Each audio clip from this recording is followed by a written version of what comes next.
Airport runway మీద విమానం దిగేటప్పుడు స్లో చేస్తారు, కానీ సముద్రంలో షిప్ మీద దిగేటప్పుడు మాత్రం ఫుల్ స్పీడ్ చేస్తారు. షిప్ మీద రన్వే అనేది ఆల్రెడీ చిన్నగా ఉంటది, సముద్రంలో పడిపోవాలి కదా ఫుల్ స్పీడ్ చేస్తే, కానీ ఎందుకు పడటం లేదు?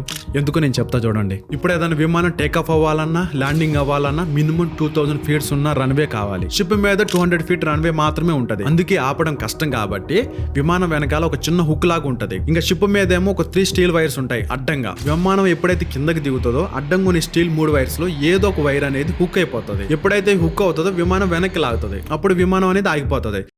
కానీ ఇక్కడ అసలైన క్వశ్చన్ ఏంటంటే ఫుల్ స్పీడ్ ఎందుకు చేస్తారు? దీనికి 2 కారణాలు ఉన్నాయి. ఫస్ట్ వన్ వచ్చేసి విమానాన్ని ఎప్పుడైతే ఈ వైర్ అనేది వెనక్కి లాగుతుందో అది ఫుల్ స్పీడ్ లో లేకపోయింది అనుకోండి, విమానాన్ని వెనక్కి విసిరేస్తుంది. ఇప్పుడు సెకండ్ వన్ వచ్చేసి ఈ 3 వైర్లో దేనికో దానికి హుక్ అవ్వలేదు అనుకోండి, పోయి సముద్రంలో పడిపోతుంది. అదే ఫుల్ స్పీడ్ లో ఉందనుకోండి వెంటనే గాల్లోకి లేచి సేఫ్ గా వెళ్ళిపోతుంది. టేకాఫ్ కూడా అంతే, విమానం 200 ఫీట్స్ లో గాల్లో లేవలేదు. సో దానికోసం వీళ్ళు ఏం చేస్తారంటే కాటా బోట్ అని ఒక సిస్టమ్ యూజ్ చేస్తారు. విమానం కింద భాగం తీసుకుని వెళ్ళి ఆ సిస్టమ్ కు తగిలిస్తారు. ఈ సిస్టమ్ విమానాన్ని ఒకేసారి గాల్లోకి విసిరేస్తుంది. గన్ను బుల్లెట్ వచ్చినంత వేగంతో 2 సెకండ్స్ లో 250 కిలోమీటర్ అంత స్పీడ్ తో గాల్లోకి అందుకొని విమానం వెళ్ళిపోతుంది. ఇలాంటి వీడియోస్ మరిన్ని కావాలనుకుంటే మోర్ అని కామెంట్ చేయండి. ఇట్లు మీ శాషమితు.